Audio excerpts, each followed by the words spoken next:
The suspect is still in the hospital today after being shot by Reno police this morning, and at this hour still a very active scene. They suggest elevating the baseline by making Virginia Street the connector, not just for cars, but for all users. In my hand I have two clips, both of which have a drop of gasoline on them. Let's hide them in this room, see if Boston can find them. One behind this office chair, and one behind this booth. The sponsor turns over their idea, also known as a bill draft request, to the legal experts here at LCB. One idea, one bill. They do the hard work behind the scenes, eventually coming out with a bill. A quiet residential neighborhood. And right across the street, an industrial sawmill. If it sounded like this at night, residents would have no problem. But what they hear when trying to fall asleep is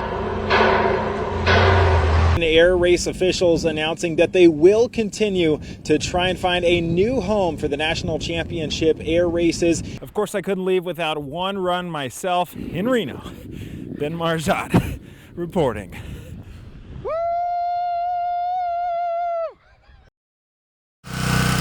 This generator, powering a space heater, is the only thing keeping Jorge Venegas' home somewhat livable. Not having running water and no power, it's really taking a toll on us. His house is on a well, so this is their water source right now. We have to go get water from out and bring it in for flushing, for washing dishes. He's one of tens of thousands in the dark for 3 days now, making do with wood-burning stoves.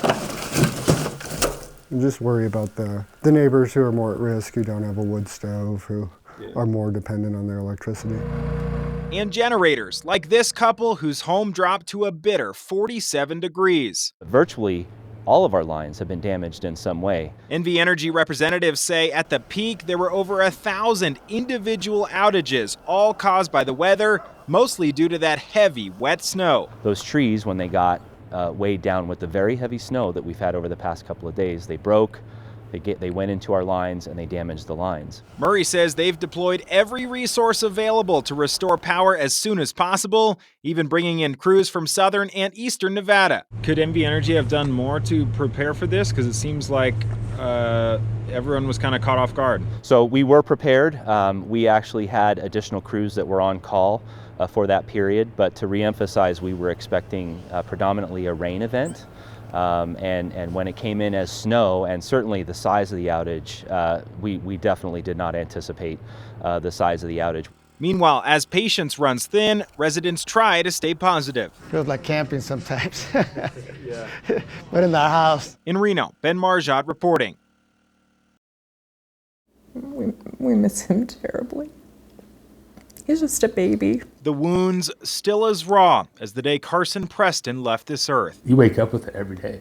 Constantly wondering what he would look like, how tall he would be. Parents Janine and Casey say to know Carson was to love him, a fun-loving, intelligent 12-year-old obsessed with reading and a talented athlete. Fierce competitor who actually loved and cared for the people he was wrestling against or playing against. He was everything you wanted a young man to be. In 2021, the couple bought a gun safe at Shields in Sparks. As we have kids, and we know that kids are curious, and we wanted to make sure that we were doing our part in protecting our kids and locking all the guns up. They chose this Fortress quick access safe with a biometric lock that requires a fingerprint to unlock.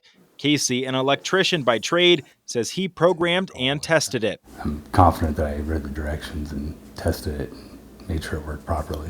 But on January 28th, 2022, every parent's worst nightmare. It's been the most horrific thing that we have ever been through. Carson managed to open the safe and shot himself. His parents say he was not struggling with mental health. My son made an irrational decision, impulsive, and he was just curious. What they learned next made the pain even worse. In a lawsuit, they alleged that anyone's fingerprint can unlock the safe if it has not been properly set up. They contacted lawyers and sued Fortress, the manufacturer, and Shields for wrongful death and negligence. It says the instructions for the safe are unreasonably confusing, and it can appear to indicate that a fingerprint has been properly recorded when in fact it has not, leaving the safe unlocked to anyone who touches the fingerprint scanner.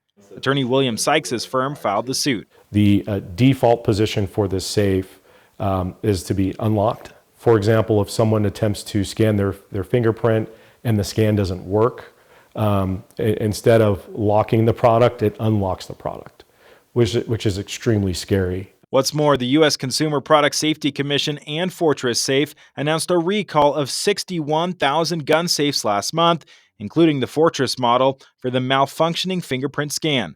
One commissioner called it, quote, the most concerning recall that's ever come across my desk. CPSC Chair Alex Hohn-Sarek. And then to have this happen where you think you're protected and then your child dies, I can't imagine the tragedy and the heartbreak that the family is going through. Making things even more difficult for the Prestons, the lawsuit claims Shields received reports and complaints the product was defective and yet, quote, continued to advertise the gun safe. We believe the evidence will ultimately show that Shields either knew or should have known that there were complaints about this product before Carson's death. The CPSC says there are 39 other reports where people got access to guns that were thought to be secured. In an email, a spokesperson for the manufacturer Fortress said, quote, we have no other comments or information to provide. Good morning, this is Ben Margiott with News 4 Fox. Shields representatives did not respond to multiple calls and emails seeking comment, but the company countersued the Prestons, claiming the product was misused and or altered or modified in some way, and that plaintiffs may be responsible for the alleged injuries and damages suffered. It was a gut punch. It was insulting or frustrating to them to turn around and blame us. Today, the safes are off store shelves, but the lawsuit seeking to hold the companies accountable moves forward, as does the Prestons' mission to make sure this can never happen to another family. I made a promise to Carson after the fact that this was not going to be for nothing, that I would find justice for him. In Sparks, Ben Margiott reporting. From the warehouse, broccoli cases, we've probably got, a half a pallet here. Normally we would have 2-3 more pallets in reserve. To the store, shelves that would typically be full are far from it. Our organic onions are pretty low. Our bananas are a little bit low, but not completely out, but we're getting to that point of concern. Same story at this store in Spanish Springs and many others after the days-long Interstate 80 closure. That has a huge impact. 6,000 semis drive Donner Summit every day. They do have some apples here at Bonanza Produce. In this case, Washington Rainbow apples, but not nearly as many as they might normally, where this bay would be entirely full, as well as the bays above me. Bonanza Produce supplies restaurants, casinos, and stores in northern Nevada and California. They estimate their shelves are 30 to 40% of normal capacity, despite their best efforts to plan ahead. Look, Mother Nature's undefeated, so you try to plan as best you can. But again, when it gets to be this long, it makes it challenging. Garns, what's up, buddy?